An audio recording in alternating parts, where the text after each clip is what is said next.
Hi, I'm Paul Krismer, and this week's video about happiness is basically how to survive in this era of a pandemic. And I'm not talking about how to get by physically, how to heed the public health warnings, or how to eat the right things, or taking care of your physical health. That's not what I'm about. I'm talking about our mental health. How do we mentally cope with the degree of uncertainty, the volume of change in our lives that are occurring, the breakup of our usual routines, and the underlying fear of just what might happen to us, either individually health-wise, or frankly in terms of the economy that's suffering just so greatly. So how do we survive? This week I've got 3 tips, each of them powerful and helpful, so stay tuned and we'll get to those tips.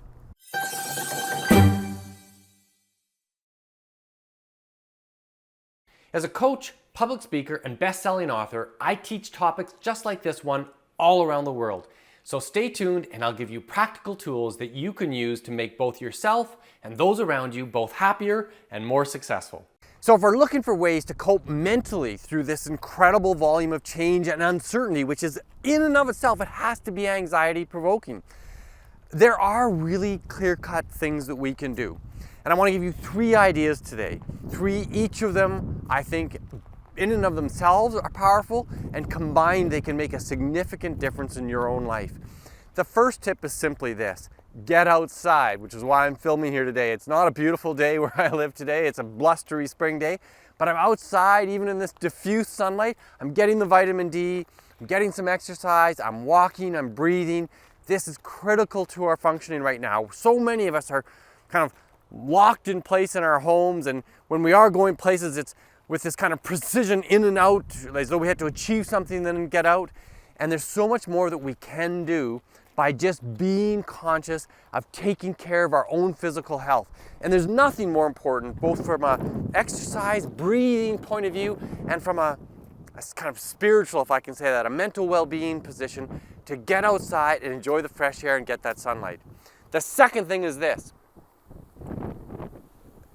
keep control of your news habit. Right now we're all information hungry, and when there's a lot of uncertainty in our lives, of course we want more information, and so many of us are glued to the TV or reading the news places on our websites, on our phones, more than we ordinarily would. And that is going to be a problem, because the news is all bad and it's all about uncertainty, and it's not very new. Day after day there's not a ton changing, so we're just being reminded over and over again about what's not going well.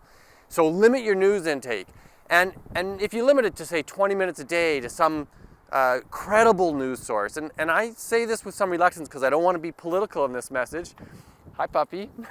I don't want to be political in this message, but be very thoughtful. If you're going to your same news sources all the time that have a bias and agenda, and I'm thinking like Trump's friends at Fox News, the information is less accurate than other sources. And so tragically, history is going to show that people's lives got lost by not paying attention to better sources of information. And I won't be political, but spend 20 minutes a day getting good information from a credible resource: the Washington Post, the New York Times, PBS, in Canada it'd be the Globe and Mail, and other very good journals, newspapers.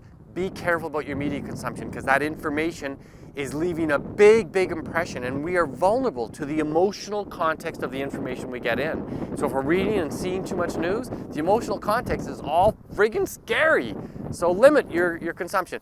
And that relates to this third tip for you. The third tip is simply beware this idea of social distancing or self-isolating. These words that we're using are totally contrary to who we are as humans.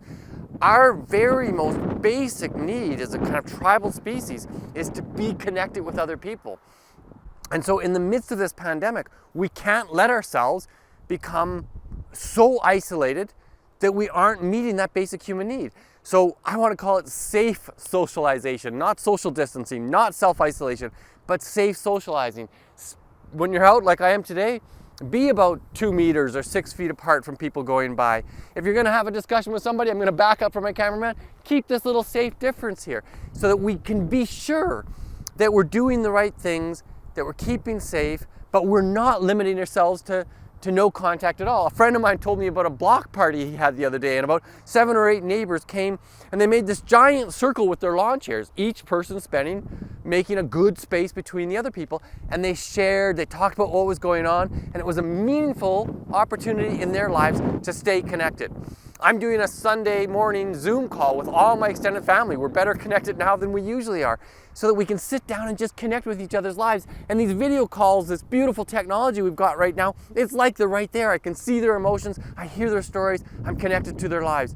And then if you're like me and you're lucky enough to have some people living with you in day-to-day in your life, love them more than ever. You need those people, they need you.